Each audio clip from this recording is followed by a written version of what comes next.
Hello and welcome to study IQ. मैं दिव्यांशी और आज मेरे साथ इस इंटरव्यू सेशन में जुड़े हैं औरंगाबाद महाराष्ट्र से अक्षय तिलावने, जिन्होंने आईबीपीएस क्लर्क 2021 एग्जामिनेशन क्लियर किया है। चलिए जानते हैं अक्षय से उनकी 3 अटेम्प्ट की जर्नी इस एग्जामिनेशन को क्लियर करने की। Welcome Akshay and congratulation. Thank you so much ma'am. Akshay, थोड़ा सा अपने बारे में बताएं। मेरा नाम अक्षय है और मैं महाराष्ट्र से औरंगाबाद से हूँ। मैंने इंजीनियरिंग की है, mechanical engineering from MIT Aurangabad and then I have started for banking in 2018, end of 18। उसके बाद मैंने धीरे धीरे पढ़ाई स्टार्ट की, सिलेबस कंप्लीट किया और फिर वेरियस बैंकिंग रिलेटेड एग्जाम और इंश्योरेंस रिलेटेड एग्जाम में देता गया और फाइनली 2021 आईबीपीएस क्लर्क मैंने क्रैक कर दिया। इसके अलावा मैंने बहुत सारे प्रीलिम्स भी क्रैक किए, लेकिन मैं मेंस तक ही पहुंचा हूँ। उसके बाद थोड़े मार्क्स से रह गया था, लेकिन आईबीपीएस क्लर्क में फाइनली बैंक ऑफ इंडिया में मेरा सिलेक्शन हो गया। जैसे बताया कि आपने मैकेनिकल इंजीनियरिंग की है, उसके बाद फिर इंजीनियरिंग और बैंकिंग एकदम अलग अलग सेक्टर्स हैं। फिर कैसे मन बनाया, कैसे सोचा कि बैंकिंग की तरफ भी आ सकते हैं? ऐसा नहीं है। मैंने शुरुआत जब मैंने ग्रेजुएशन कंप्लीट की तब मैंने इम्प्लांट ट्रेनिंग की थी।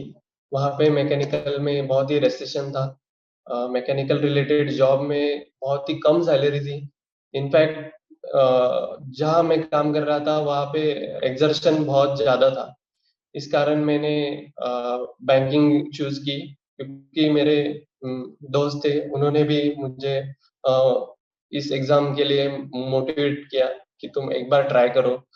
तो मैंने ट्राई किया, उसका सिलेबस देखा, तो मुझे ऐसा लगा कि मैं कर सकता हूँ, इसलिए मैंने ये बैंकिंग करने का डिसीजन बनाया।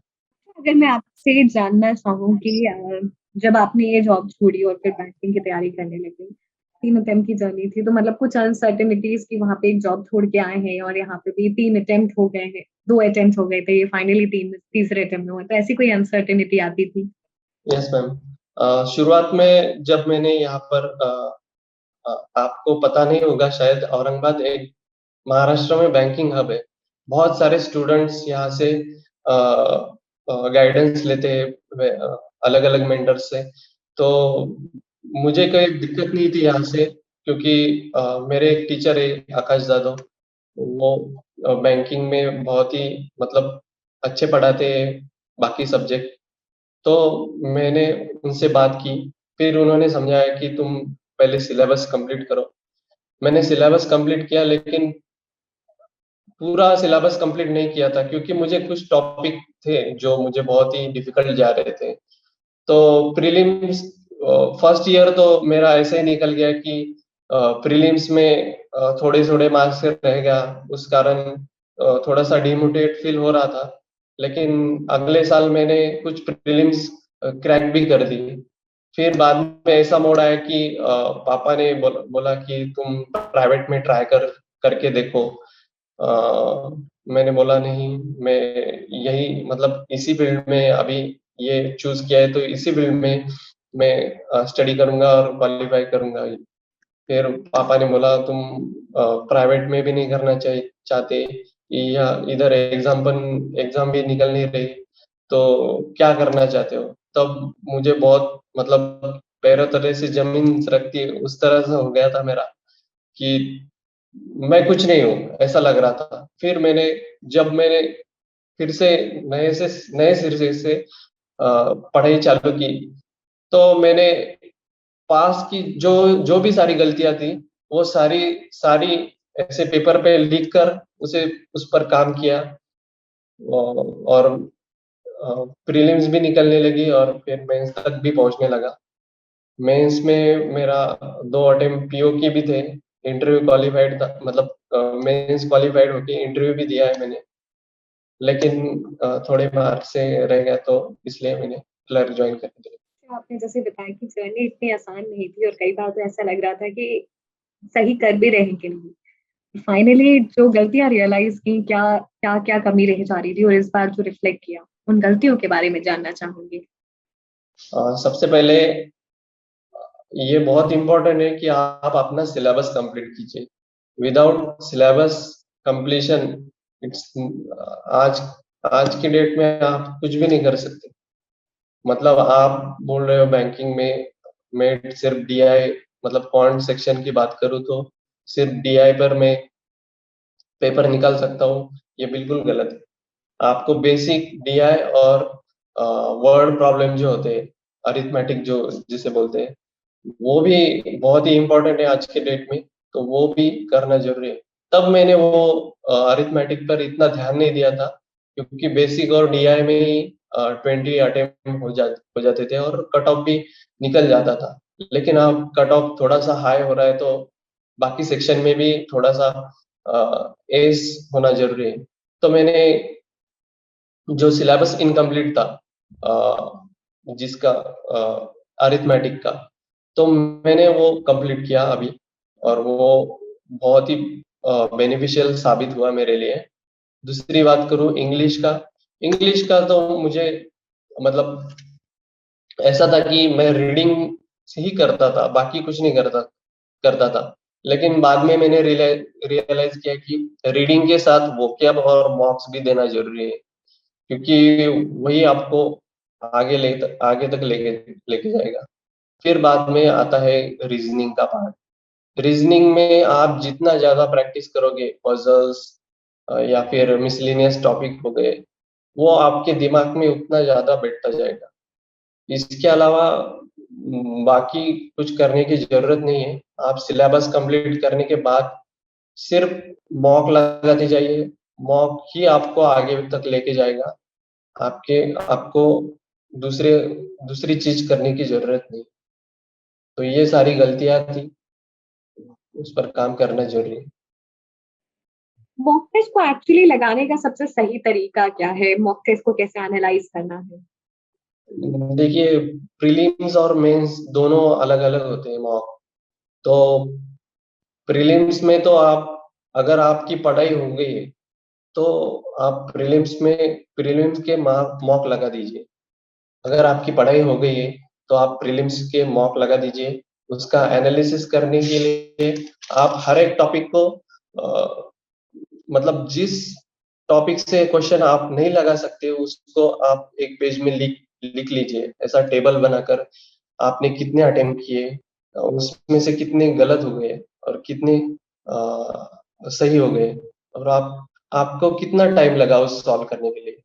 ये हर क्वेश्चन का एनालिसिस करना बहुत जरूरी है।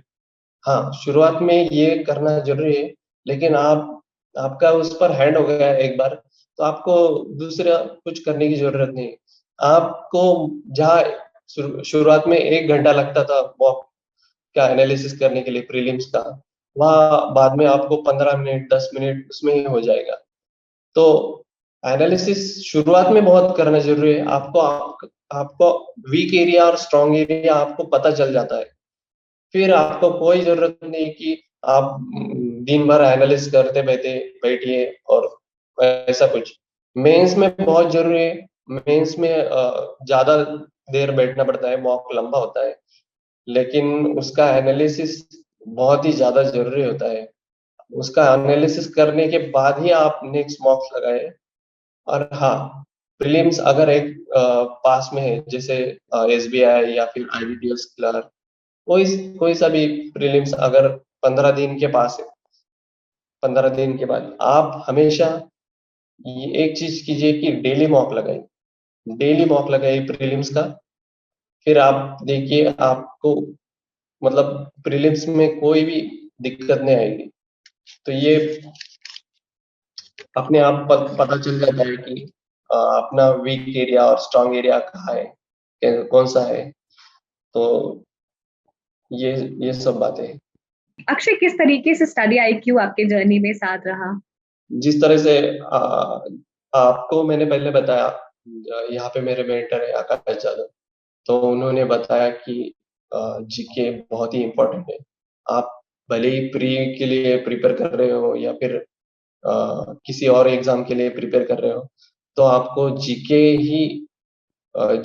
बहुत ही इम्पोर्टेंट है, क्योंकि GK is not single topic, मतलब उसमें स्टैटिक भी आता है, करंट अफेयर भी आता है। बैंकिंग की बात करूँ तो उसमें बैंकिंग का करंट भी आता है और स्टैटिक बैंकिंग भी आता है। तो उन्होंने मुझे 2-3 सोर्स बताए थे, उसमें से एक स्टडी आईक्यू था। तो स्टडी आईक्यू पहले यूट्यूब पर ही था फ्री में, तब से मैंने शुरू किया था। उन्होंने बताया कि गौरव गर्ग सर बहुत ही अच्छे पढ़ाते हैं करंट अफेयर।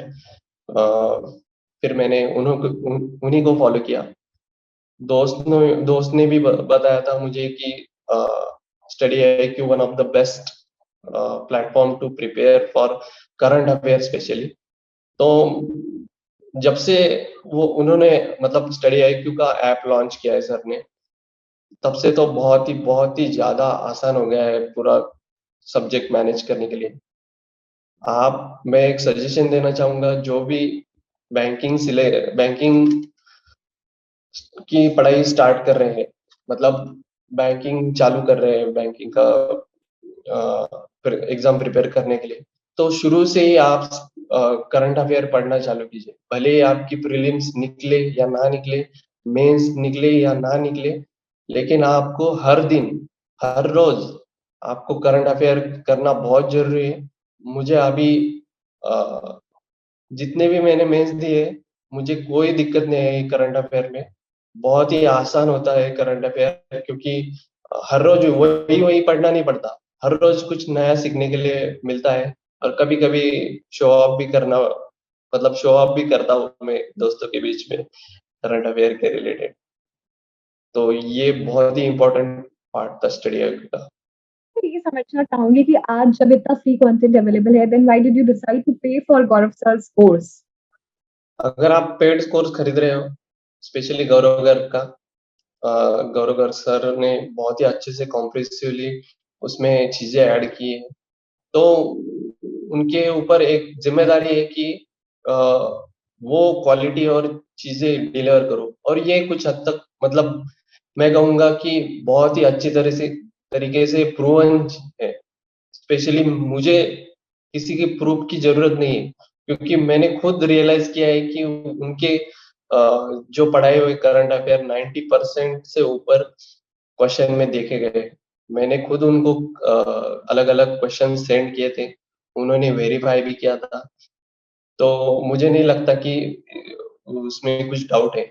हाँ, एक चीज़ मैंने बताई नहीं कि अ, उनका कोर्स क्यों चूज़ किया, उनको क्यों फॉलो किया? क्योंकि बाकी यूट्यूब पर बहुत ही फ्री अवेलेबल है, या फिर बहुत ज़्यादा सोर्स अवेलेबल है। पीडीएफ भी अवेलेबल है कुछ सोर्स के, लेकिन जो सर पढ़ाते हैं 20 मिनट्स का ही टाइम लेते हैं, 20-25। उस 20 मिनट्स में बहुत सारी चीज़ें सीखने को मिलती है, और सर टाइम पास नहीं करते अ, बाकी चीज़ों पे। मतलब जो पढ़ाना है वही पढ़ाते हैं, बाकी टाइम पास बिल्कुल नहीं होता उनके वीडियो में, और वो मुझे बहुत ही अच्छी लगी चीज़। और टाइम कंज्यूमिंग, मतलब हर हर रोज़ आप ओनली 20 मिनट्स निकालते हो, इट्स इट्स फेयर इनफ। तो ये चीज़ मुझे अच्छी लगी। Actually, we are glad we could be a part of your success story. Finally, कुछ अभी के लिए वर्ड्स बोलना चाहेंगे? अगर आप बैंकिंग की प्रिपरेशन कर रहे हैं, सबसे पहले आप अपना सिलेबस कंप्लीट कीजिए। बहुत ही इम्पोर्टेंट है कि सिलेबस कंप्लीट करना, और साथ-साथ में जीके, मतलब करंट अफेयर भी इम्पोर्टेंट है। आप स्टार्ट में ही प्रिपरेशन स्टार्ट कर रहे हैं, तो उसके साथ में आप करंट अफेयर चालू कर दीजिए। क्योंकि करंट अफेयर ऐसी चीज़ है कि वो ऐन मौके पे नहीं होती है। वो उसे टाइम लगता है नॉलेज गेन करने के लिए। गौरव सर हमेशा बताते हैं कि स्किल के लिए कोई शॉर्टकट नहीं होता, लेकिन सक्सेस के लिए हो सकता है, लेकिन स्किल के लिए कोई शॉर्टकट नहीं होता। तो आप उसमें महारत हासिल कीजिए।